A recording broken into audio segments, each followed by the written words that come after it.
Hello दोस्तों, राधे राधे, जय माता दी। आप सभी को तुलसी विवाह की हार्दिक शुभकामनाएं। जैसे कि जानते हैं, कार्तिक मास के एकादशी देवउठनी एकादशी के दिन तुलसी विवाह किया जाता है। कुछ लोग पूर्णमासी को भी करते हैं, पर तुलसी विवाह के साथ में कहानी ज़रूर सुननी चाहिए। इस कहानी को सुनने से हर सुहागन का सुहाग बना रहता है।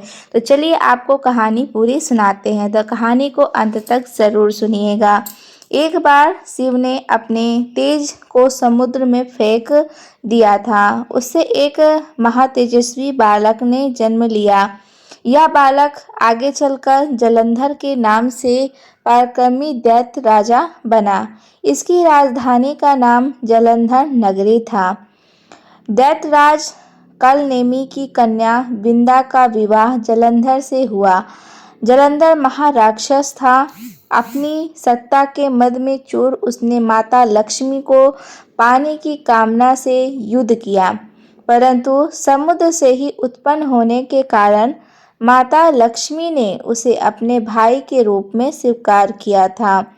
वहां से पराजित होकर वह देवी पार्वती की पाने की लालसा से कैलाश पर्वत पर गया। भगवान देवाधिदेव शिव का ही रूप धरकर माता पार्वती के समीप गया, परंतु माँ ने अपने योगबल से उसे तुरंत पहचान लिया था तथा वहां से अंतर्ध्यान हो गई। देवी पार्वती ने क्रुद्ध होकर सारा वृंदावन भगवान विष्णु को बताया। जलंधर की पत्नी विंदा अत्यंत पतिव्रता स्त्री थी। उसी के पतिव्रता धर्म की शक्ति से जलंधर ना तो मारा जा सकता था और न ही पराजित कर हो सकता था।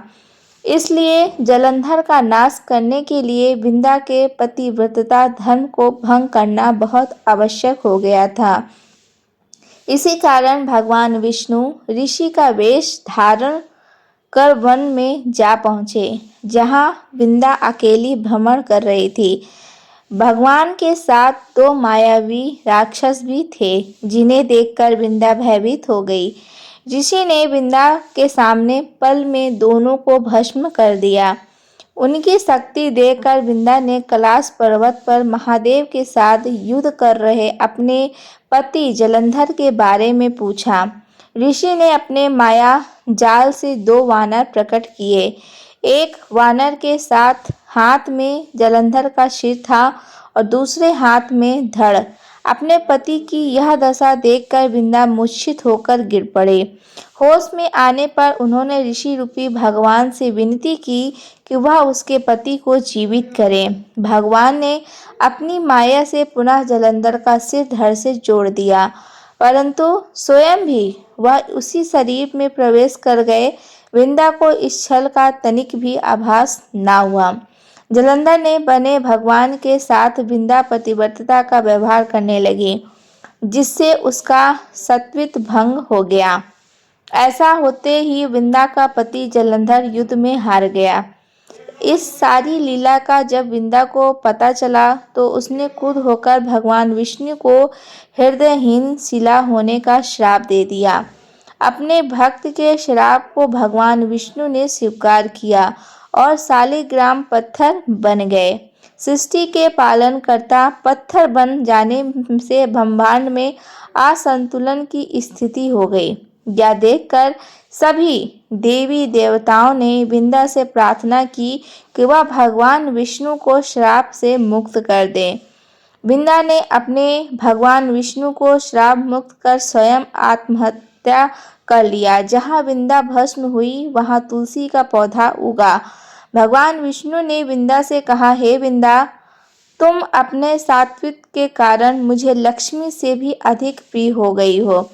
अब तुम तुलसी के रूप में सदा मेरे साथ रहोगी।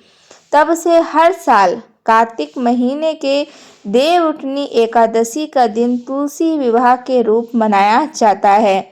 जो भी मनुष्य भी मेरे शालिग्राम रूप के साथ तुलसी का विवाह करेगा, उससे इस लोक और परलोक में विपुल यश प्राप्त होगा।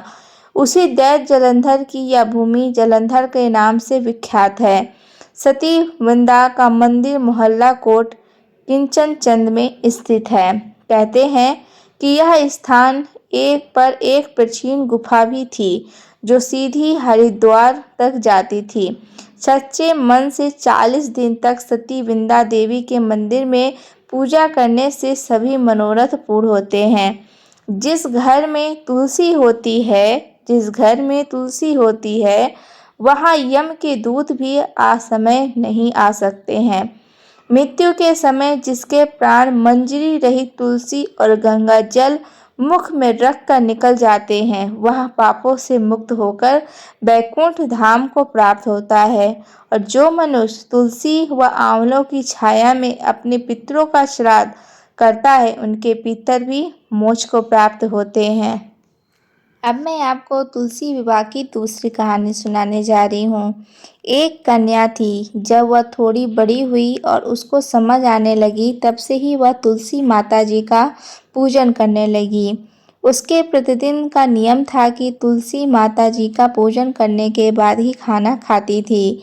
जब वह कन्या शादी के लायक हुई तब उसके माता पिता ने उसकी शादी करवा दी।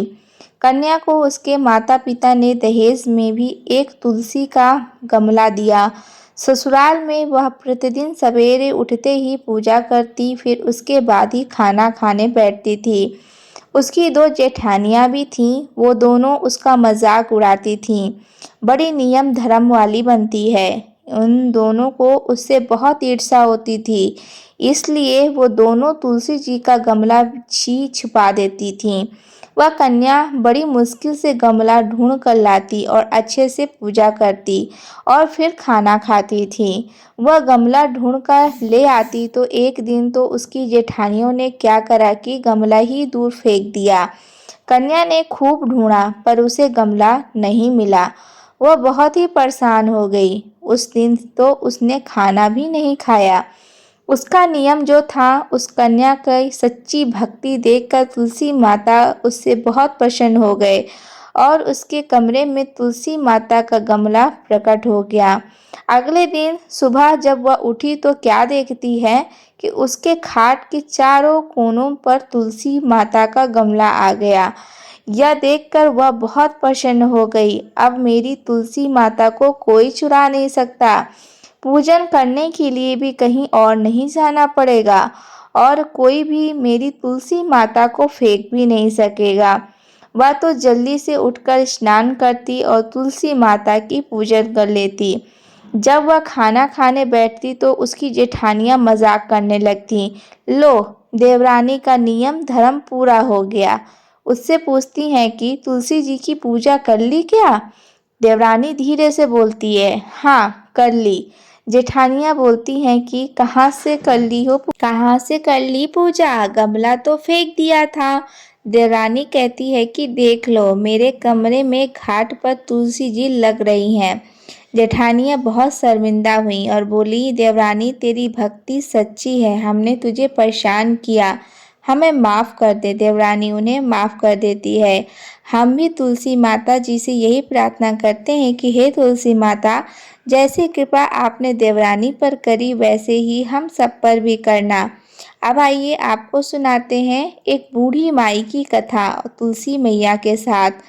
एक बुढ़िया थी, उसको तुलसी पूजा करने का नित्य नियम था। वह प्रतिदिन खाना खाने से पहले पूजा करती थी और उसके बाद खाना खाती थी। वह तुलसी माता से प्रतिदिन प्रार्थना करती थी कि हे तुलसी माता, खाड़ का खीर का भोजन देना, पाट पीतम्बर का वेश देना, योगियों जैसी मौत देना, स्वर्ग का वास देना, राम लक्ष्मण का कांध देना, सीता जी का चाल चलावा देना। यह सुनकर तुलसी जी सूखे सूखे रह रही थीं। वह राम लक्ष्मण उधर से निकल रहे थे तो उन्होंने पूछा, तुलसी जी आप सूखे सूखे क्यों जा रहे हो? एक बुढ़िया रोज मेरी पूजा करती है और वह मुझसे खाने को लड्डू मांगती है, खेलने को भाई मांगती है, खाड़ का खीर भोजन मांगती है और पाट पीताम्बर का वेश मांगती है और आग की कांध मांगती है, सीता जी का चाल चलावा मांगती है, स्वर्ग का वास मांगती है, योगिनियों की जैसे मौत मांगती है। बाकी सब तो मैं दे भी दूं, पर आपकी कांध कहाँ से दूं? तो और सीता जी का चाल चलावा कहाँ से दूँ। राम जी और लक्ष्मण जी तुलसी जी से बोले, आप हरे भरे हो जाओ, सब हो जाएगा। कुछ दिनों बाद बुढ़िया मर गई और लोग इकट्ठे होने लगे क्यों ले जाने के लिए, उसको तैयार करने लगे, उठाने लगे। तो वह इतनी भारी हो गई तो उसको लोग उठा भी नहीं पा रहे थे, उसको हिला भी नहीं पा रहे थे। लोग कहने लगे कि बुढ़िया इतनी भारी कैसे हो गई, वह तो देव दर्शन सब करती थी, क्या वह कोई जादू टोना करती थी जो ऐसी भारी हो गई है। इतने में राम लक्ष्मण और सीता जी आए। सीता जी ने चाल चलावा किया और राम लक्ष्मण ने कांधा दिया और बुढ़िया तो संदेह वैकुंठ को चली गई। हम भी तुलसी माता जी से ये प्रार्थना करते हैं, हे तुलसी माता, जैसे सब सदती उसको दी वैसे ही सदती हमें भी देना।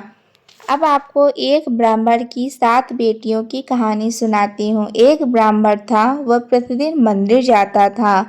वह प्रतिदिन तुलसी माता की पूजा करता था। वह तुलसी माता से प्रतिदिन प्रार्थना करता था कि तुलसी महारानी मेरे आनंद करना। तुलसी माता ने सोचा कि यह ब्राह्मण तो बहुत सीधा और बहुत गरीब है और प्रतिदिन मेरी पूजा करता है, मैं इसके कुछ न कुछ करना चाहती हूँ। तो तुलसी महारानी एक कन्या का रूप बनकर बैठ गईं और उस ब्राह्मण को बोला, ब्राह्मण मैं भी तेरे घर आना चाहती हूँ। ब्राह्मण ने सोचा कि 6 लड़कियां तो पहले से ही हैं और 7 लड़कियों का मैं कैसे पालन पोषण करूँगा, लड़कियों की शादी कैसे करूँगा, मेरे पास तो कुछ ऐसा है भी नहीं। यह सब करके वह बहुत परेशान रहने लगा। उसको तो खाना भी नहीं भर पा रहा था। उसकी औरत ने कहा, क्या बात है, आजकल बहुत दुखी दुखी रहने लगे हैं। तो इस ब्राह्मण पर बोला कि मैं मंदिर जाता हूँ, वहाँ एक छोटी सी सुंदर सी कन्या बैठी है और वह कहती है कि ब्राह्मण मैं आपके घर आऊँ। उसकी पत्नी बोली कि अरे इसमें परेशान होने की क्या बात है, आ रही है तो आने दो। ब्राह्मण बोला कि पहले से ही मेरी 6 लड़कियां हैं और उनका भी मैं अपने शादी भी करवानी है। तो इस पर ब्राह्मणी बोली, अरे ये तो कोई बात नहीं है, अपनी 6 लड़कियों की शादी करवाएंगे, वैसे 7वीं की भी करवा देंगे, आप 7 लड़कों की शादी साथ में करवा देंगे। अगले दिन जब वह ब्राह्मण मंदिर गया तो उस छोटी कन्या पूछा, ब्राह्मण मैं आपके घर आऊं? तो ब्राह्मण बोला कि हाँ चल बेटा। उनको वह घर पर लेकर आ गया। तुलसी माता कन्या के रूप में ब्राह्मण के घर में आने से ब्राह्मण के घर बहुत आनंद हो गया। घर में लक्ष्मी की बारिश हो गई। जब ब्राह्मण 7 कन्याओं की शादी के लिए वर ढूंढने जाने लगे तो वह छोटी कन्या ने कहा, मेरे तो शालिग्राम जी के मंदिर में जाकर शालिग्राम जी को बोलना कि बारात लेकर आए और मेरी 6 बहनों की तुम्हारी इच्छा से वर ढूंढ लेना। तुम तुलसा महारानी मेहरबानी से उसके तो सब जेवर कपड़ा खाना सब तैयार हो गया। अच्छी से धूमधाम से उनकी शादी भी हो गई और उस ब्राह्मण के तुलसी माता टूट मान हो गई। हम भी तुलसी माता जी से यह प्रार्थना करते हैं कि हे तुलसी माता, जैसे आप ब्राह्मण पे टूट मान हुए वैसे ही हम सब पर भी होना और वैसे ही आनंद ब्राह्मण का घर करा वैसे ही हम सबका करना। तो ये थी कहानी जो मैंने आपको सुनाई तुलसी माता की। अगर आपको पसंद आई होगी तो कमेंट सेक्शन में जय माँ तुलसी माता ज़रूर लिखिएगा। चैनल पर पहली बार विजिट किए होंगे तो चैनल को सब्सक्राइब कर दीजिएगा, वीडियो को लाइक कर दीजिएगा और ज़्यादा से ज़्यादा शेयर करिएगा। और फिर से मिलेंगे नेक्स्ट वीडियो पर नेक्स्ट टॉपिक के साथ में। तब तक के लिए राधे राधे दोस्तों, जय माता दी।